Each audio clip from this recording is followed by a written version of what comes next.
os filósofos gregos já se preocupavam com a hereditariedade. Uma das primeiras teorias propostas por Hipócrates era a pangênese, onde cada órgão ou parte do corpo produzia partículas hereditárias denominadas de gêmulas. Em 1865, o monge austríaco Gregor Mendel concluiu que as características eram determinadas por um par de fatores hereditários. Mas, somente 35 anos depois, suas experiências foram consideradas, lançando as bases da genética moderna. Olá, gente. Hoje nós vamos começar a estudar a genética.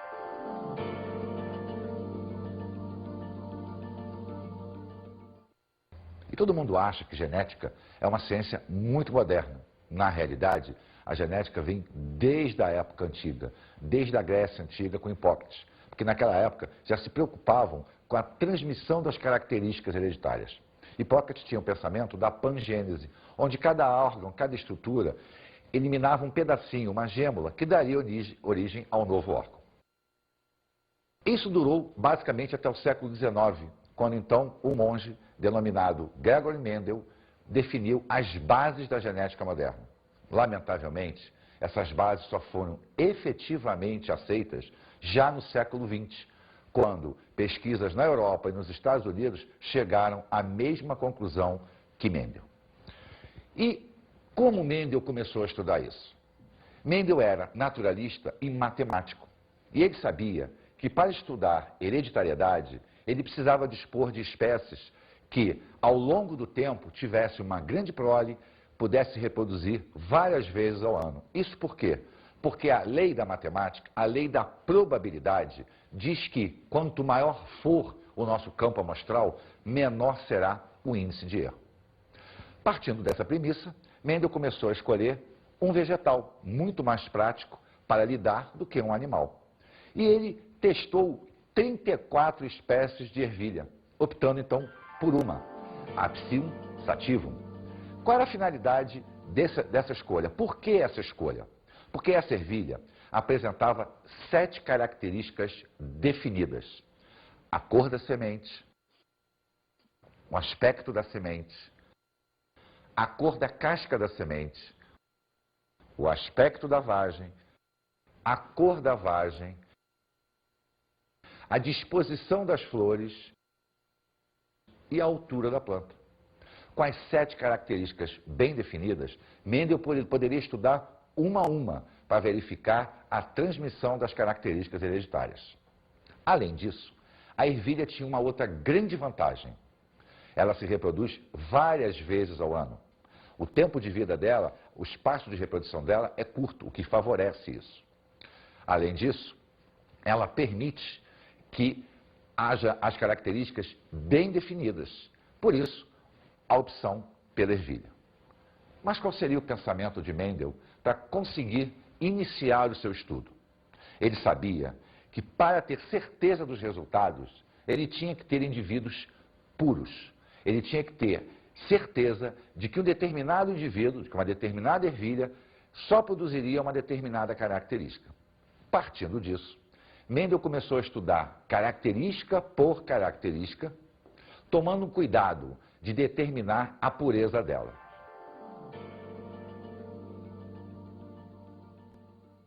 Acontece que a ervilha tem um grande problema. Ela é uma planta hermafrodita, ou seja, ela tem estruturas masculinas e femininas.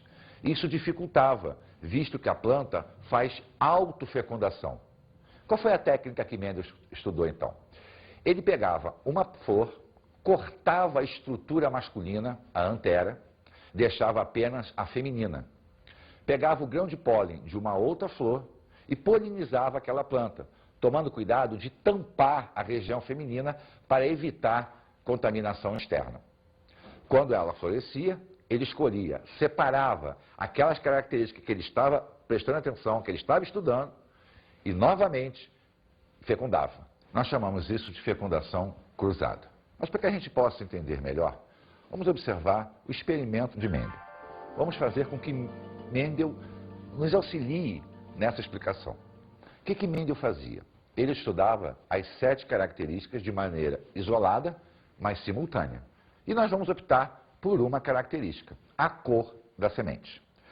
A ervilha apresenta sementes amarelas e sementes verdes. O que Mendel fazia? Ele plantava as sementes, elas floresciam, ele escolhia as amarelas, fazia a fecundação cruzada, deixava florescer, gerava semente, plantava essas sementes, separava as amarelas, fazia a fecundação cruzada.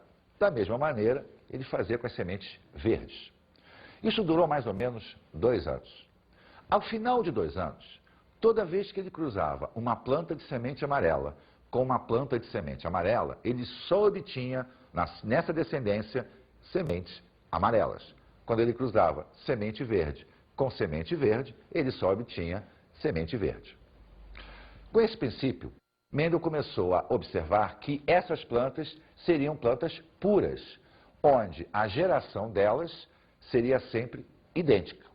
A essa geração de cruzantes, ele chamou de geração parental, que nós hoje, modernamente, chamamos de geração P. A primeira descendência, ele chamou de F1, que era uma descendência que hoje nós consideramos uma descendência híbrida, ou seja, uma mistura dos pais. A partir deste momento, Mendel começou a fecundar F1. E ao fecundar F1, ele começou a obter a segunda descendência. Na segunda descendência, ele observava o aparecimento de plantas com sementes amarelas e plantas com sementes verdes, numa proporção de 3 amarelas para 1 verde. Na realidade, a proporção matemática correta é 3,14 para 1, mas nós, na genética, consideramos uma proporção básica de 3 para 1. Ele pensou então, bem, esse verde que aparece agora nessa segunda descendência, chamada F2, ela veio da geração parental, passou pela primeira geração, onde nós não vimos, e chegou na segunda geração. Mas a primeira geração, a F1, era amarela. Como é que o verde passou? É porque essa planta deveria ter 2 fatores. Um fator para o amarelo, um fator para o verde. Se esta planta da primeira descendência tem 2 fatores, a geração parental também deve ter 2 fatores. Só que os fatores deverão ser iguais, porque se assim não fosse, ao longo de 2 anos, alguma variação deveria aparecer. Então, a geração parental tinha 2 fatores iguais, 2 fatores da planta amarela, 2 fatores da planta verde. Quando elas geraram a geração F1, cada uma delas cedeu um fator para o amarelo, um fator para o verde, mas a gente só observava o amarelo. Ao cruzar F1, na descendência F2, volta a aparecer o amarelo e o verde, na proporção de 3 para 1. Partindo deste raciocínio, Mendel determinou o que nós chamamos de lei da pureza dos gametas, que hoje é conhecida como a primeira lei de Mendel. Primeira lei de Mendel, ou lei da pureza dos gametas. Os fatores que condicionam uma característica segregam-se na formação dos gametas. Estes, portanto, são puros com relação a cada fator. Mas como é que Mendel podia ter tanta certeza? Lembre-se, ele estava testando 7 características distintas. E com as 7 características, ele obteve o mesmo resultado. Consequentemente, a premissa dele deveria estar correta. Hoje nós sabemos que esta base é imutável. Nós sabemos que isso é verdade. Nós não podemos nunca esquecer que o conhecimento biológico de Mendel não existia. Não se conhecia absolutamente nada do que modernamente nós chamamos de genética. Mendel determinou as bases da genética moderna simplesmente observando, simplesmente contando. E já se passam basicamente 2 séculos e nada mudou quanto a essa base da genética. Bem, é óbvio que a ciência avançou. Hoje, muitos termos utilizados por Mendel foram trocados, foram adequados à nossa realidade. O que Mendel chamava de fatores hereditários, nós chamamos de genes. E o que são os genes? Os genes são frações do DNA capazes de gerar uma informação. Lembra? Amarelo, verde. Acontece que esses genes, Mendel provou isso, estavam sempre aos pares. Lembra que eu tinha os pares das plantas puras, da F1, da F2. Esses pares de genes ocupam a mesma posição no que nós chamamos de cromossomos homólogos. E o que são os cromossomos? São sequências de DNA.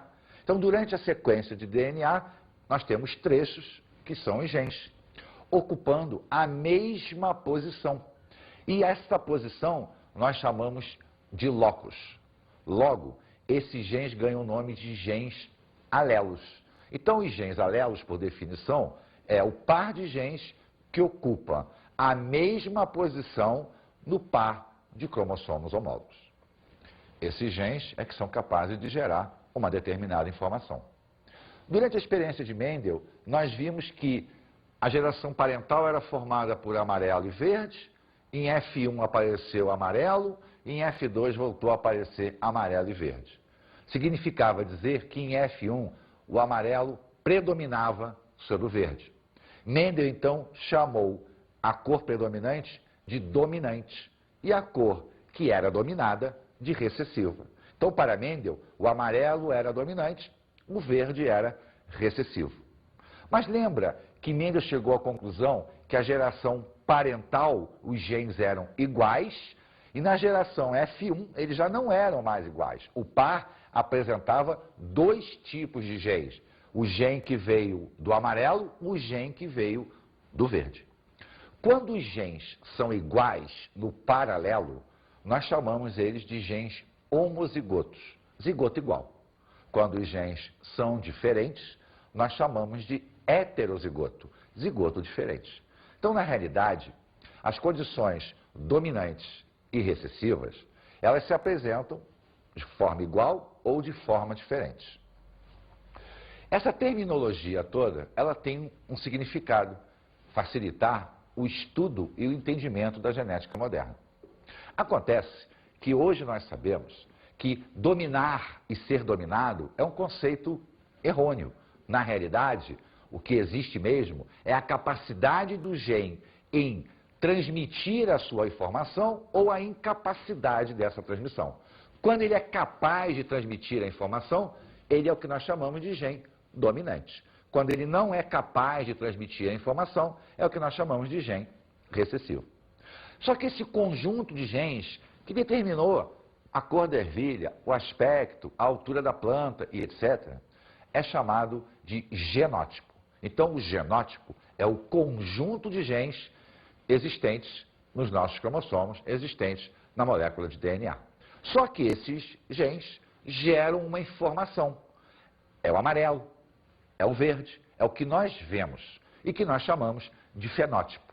O fenótipo, então, é a manifestação morfológica, bioquímica, fisiológica, que é nada mais, nada menos a demonstração da atividade genética.